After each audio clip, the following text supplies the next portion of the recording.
जब वो पतियों को भी जवाब दे सके। तू नहीं रख रहा ना, कोई बात नहीं, मेरा घर है।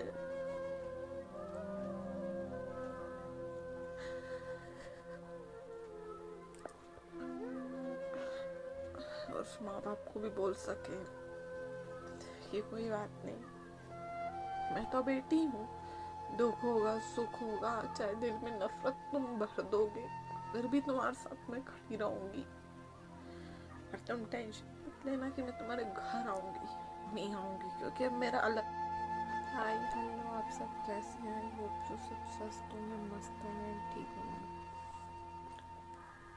मेरे को आप लोगों से एक बात शेयर करनी थी, अच्छा नहीं लग रहा है बट मैं शेयर करूँगी आज।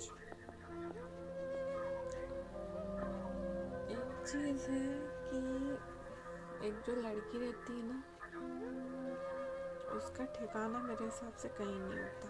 न पति का घर उसका अपना होता है, न मायके का घर होता है। एक्चुअली में उसका कोई घर नहीं होता। ठीक है, देखो, शादी जब तक नहीं करती है बोलते पराया धन है। ठीक है, फिर जब उसकी शादी कर दी जाती है, वो ससुराल पहुंच जाती है तो बोलते अपने घर पहुंच गई। फिर कई बार वहाँ पे कंडीशन ऐसी होती है ससुराल में कि कुछ ऐसी प्रॉब्लम्स होती है, तो वो बोलते हैं कि अपनी माँ के घर से तू ये सीख के आई, वो करके आई, ये करके आई। तब भी उसको ये फील कराया जाता है कि तेरा घर नहीं है ये, कहीं ना कहीं। ठीक है, उसके बाद फिर वो उस बेचारी का जीवन ये हो जाता है कि बच्चों की सेवा कर रही है, पति की सेवा कर रही है, सब कुछ कर रही है, वो ले दे के अपनी लाइफ भूल जाती है। एक औरत या लड़की होती है, उसकी भी लाइफ होती है, बट ऐसी नहीं होती जैसे उसको जीनी चाहिए। और देखो, सुबह से लेकर रात उसकी बीत जाती है, एंड में उसको कई बार ऐसी लेडीज है कि उसको खाना भी नसीब नहीं होता सुकून से। ऐसी स्ट्रगल भरी लाइफ रहती है। ठीक है, ये तो सब रही परेशानी वाली थोड़ी थोड़ी बातें जो कि सभी फेस करते हैं, कोई नई बात नहीं है। बट दुनिया में कुछ ऐसे लोग हैं, दुनिया में कुछ समाज के ऐसे ठेकेदार हैं, और दुनिया में कुछ अपने ऐसे लोग हैं, उसमें भाई बोलोगे आप, माँ बाप बोलोगे, जो भी बोलोगे, लड़की दुखी होती है और माँ बाप के घर रहती है। वही माँ बाप जिनने पैदा करा, बचपन से लेके आप जिस मायके में पले बड़े, वहीं उसको एहसास दिलाया जाता है, उसको बोला जाता है कि तू अपने घर नहीं जा रही है, यहाँ पे पड़ी हुई है। फिर बोला जाता है हमें बाहर के समाज के लोग सुना रहे। तो जब माँ बाप भूल जाते कि ये मेरा खून है, तब बेटे बेटी में फर्क होने लग जाता है। ठीक है, वहीं कुछ जैसे रहते हैं, ब्रदर्स रहते हैं, ठीक है, वो भी इस तरीके से ट्रीट करने लग जाते कि जा नहीं रही, अपने घर नहीं जा रही, तुम ये नहीं कर रही, वो नहीं कर रही। यानी मेरे को तो सबसे आश्चर्य की बात ये होती है कि जहाँ से आप बचपन से लेकर बड़े हुए, वहीं आप उनको कहीं ना कहीं आँखों में खटकने लग जाते हो, दुश्मन लगने लग जाते हो। ऐसे में क्या करे एक लड़की, कुछ नहीं कर सकती, है ना। जो एक रहता है कि जैसे बोलते हैं कि परछाई रहती है। ठीक है, अगर वो माँ की परछाई रहती है, बोला जाता है ना कि माँ की परछाई, तो फिर उसी को ही इतना आंखों में क्यों खटकने लग जाती है बेटी शादी के बाद, है ना। और पिता, जैसा पिता रहता है, पिता के लिए बोलते हैं कि उससे अच्छा कोई अच्छा दोस्त नहीं होता।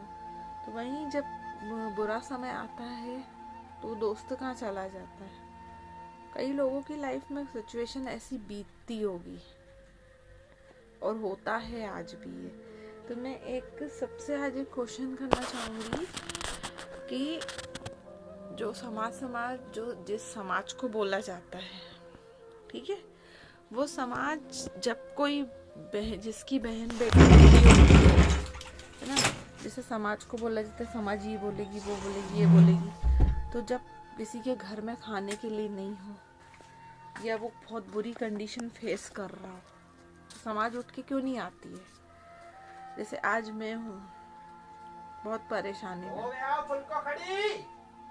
क्यों नहीं आ रही है समाज दुख मिटाने हैं? और जैसे कि मेरे घर में मेरे साथ ही हो रहा है, मैं आज अपनी शेयर करूँगी। मैं मेरी मम्मी से बात नहीं कर सकती, पता है क्यों? मेरा भाई करने लग जाता है झगड़े, फिर मम्मी क्या बोलती, मत कर मुझसे, तू बात मत कर। न पापा की बात कर सकते, न भाई की कर सकते, न किसी कर सकते। यानी हम ऐसे आपस में बात करेंगे ना तो मेरा भाई झगड़े करेगा। उसमें मेरे को सबसे घटिया सोच लगती है मम्मी की, कितना डरती है यार भाई से झगड़े ना हो। झगड़ों के चक्कर में उनको ये समझ में आ रहा है कि मेरे साथ क्या बिहेव कर रही है वो, कि मैं मेरी मम्मी से बात नहीं कर सकती, किसके भाई के चक्कर में। फिर गुस्से में उनको गुस्सा आ रहा है, जैसे मैं बहुत टाइम से हूँ, जा नहीं रही, तेरी यहाँ बन नहीं रही, तू निकलती नहीं है, तू यहाँ से जा नहीं रही है, तो हमारे घर में दिन में झगड़े।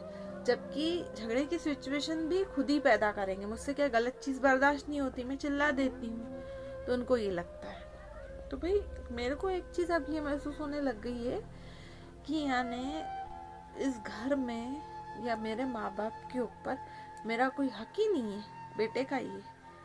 तो ये क्यों? आखिर ये कौन सी कंडीशन है यार? माँ की कोख से तो बेटा भी जन्म लेगा, माँ की कोख से तो बेटी भी जन्म लेगी, तो ये भेदभाव क्यों बनाया है इतना? ये बेटी है और ये बेटा है, ये भेदभाव किसने बनाया है? जब उस ऊपर वाले मालिक ने नहीं बनाया तो इंसानों ने क्यों बना दिया है? तो कई बार सोच सोच के आंखों में आंसू भी आते हैं।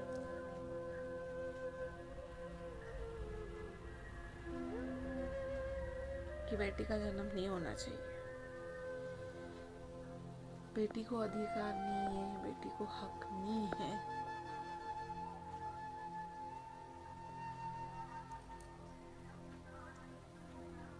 बेटी का एक अपना घर नहीं होता।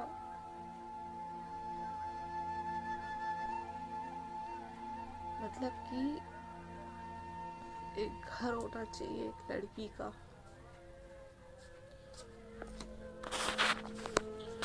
क्यों होना चाहिए कि जब वो बहुत मुसीबत में रहे ना, तो वो कायदे से बोल सके कि हाँ यार ये है। जब वो पतियों को भी जवाब दे सके, तू नहीं रख रहा ना, कोई बात नहीं, मेरा घर है।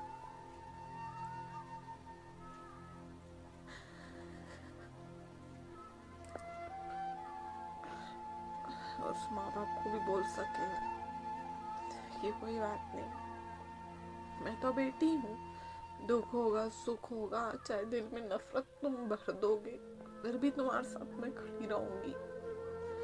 और तुम टेंशन मत लेना कि मैं तुम्हारे घर आऊंगी, नहीं आऊंगी, क्योंकि अब मेरा अलग घर है।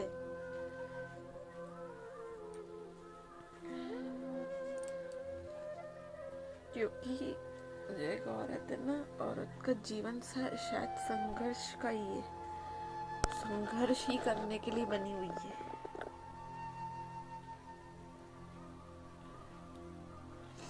संघर्ष ही लिखा है उसकी जिंदगी में, बहुत संघर्ष लिखा है। तो सही बोलते हैं कि माँ, तो पता है इसलिए अब मुझे कभी कभी फील होता है कि जब मैं इतने लोगों की टेंशन बन गई हूँ, इतने लोग मेरी वजह से प्रॉब्लम में हैं, इतने लोग मेरी वजह से परेशान हैं, तो जन्म ही नहीं लेना चाहिए था, मुझे नहीं लेना चाहिए था। क्योंकि क्या है कि इस दुनिया में जब कोई समझने वाला हो ना तो अच्छा लगता है, जब समझने वाला नहीं हो तो आपको नहीं अच्छा लगता। क्योंकि मुझे ये भगवान बोलते हैं दुनिया बहुत अच्छी है, तो मुझे लगता है कि मेरे तो सर के ऊपर से निकल गई, मुझे नहीं समझ में आती दुनिया। बोलते हैं मनुष्य का जन्म बहुत अच्छा रहता है इंसान का। मेरे हिसाब से शायद दुख भी इसमें सबसे ज़्यादा रहता है, क्योंकि आप जितना सिमरन करते हो उतनी दुख भी मिलते हैं। तो कहाँ से अच्छा हुआ यार? नहीं है अच्छा। क्योंकि देखो यहाँ पे आपके अगर आप कुछ अच्छा करके आओ तो आपको अच्छा मिलेगी, नहीं तो अनगिनत आपको परेशानियाँ मिलनी है। इतनी मिलनी कि आप बर्दाश्त कर करके थक जाओ। तो कोई इंसान कितनी बर्दाश्त कर करके थकेगा है? कोई कितना बर्दाश्त करेगा? क्योंकि आप कुछ भी सही कर रहे हो फिर भी गलत हो रहा है, सही कर रहे हो फिर भी गलत हो रहा है। और मतलब कोई अपना होके भी परायों जैसा बिहेव, कितना कोई बर्दाश्त कर सकता है? इस अंदर कलेजे के अंदर कितनी ताकत है, किसी के अंदर इतनी नहीं होती यार। तो उसमें इंसान रोता है, थक जाता है, हार जाता है। कई लोग कोसते हैं बहुत, इसलिए इतने चिड़चिड़े, इसलिए इतने हाइपर होते हैं, है ना? कि सब अपने होके भी अपने नहीं होते। भाई होके अपना नहीं रहेगा, बाप होके अपना नहीं रहेगा, माँ होके अपना नहीं रहेगा, पति होके अपना नहीं रहेगा, बच्चे होके अपना नहीं रहेंगे, तो क्या करना है? फिर नफरत भर जाएगी एक टाइम बाद। अकेले रहने में बहुत सुकून मिलेगा। फिर ऐसा लगेगा कोई हो तो ठीक है, नहीं भी हो तो ठीक है, चल रहे हैं। हमको तो खुशी नहीं मिली बट हम दूसरों के लिए बहुत कुछ करेंगे। चलिए, आई होप सबको अच्छा लगे तो लाइक करना, सब्सक्राइब करना, शेयर करना। तो देखो अभी मैं यहाँ बैठ के वीडियो बना रही हूँ ना, किचन में खड़ा हुआ है, बात कर रहा है मेरा भाई, उसको कोई रोक टोक नहीं है। और यही मैं बात करूँगी ना, अरे अरे मत कर, सुनेगा, झगड़े होंगे, मत करो भैया, कर लो तुम ऐसा बर्ताव। दिल में इतनी नफरत भर दोगे कि फिर हम भी बोलेंगे यार हमारी माँ हो या नहीं, हमें कोई फर्क नहीं पड़ता, क्योंकि करोगे खुद ही, हम तो नहीं करेंगे। ये सब कर कर के, बोल बोल के, दिखा दिखा के, कर कर के, तो करो, अच्छे से करो। कि अभी जब समय ऐसा चल रहा है तो तुम अपना दिखा रहे हो, जब समय हमारा आएगा तो हम भी दिखाएंगे। भाई को भी दिखाएंगे तो माँ को भी दिखाएंगे, तो सबको दिखाएंगे। चीज़ मैंने अब सोच के रखी है, बहुत तो हो गया है सबका, बस।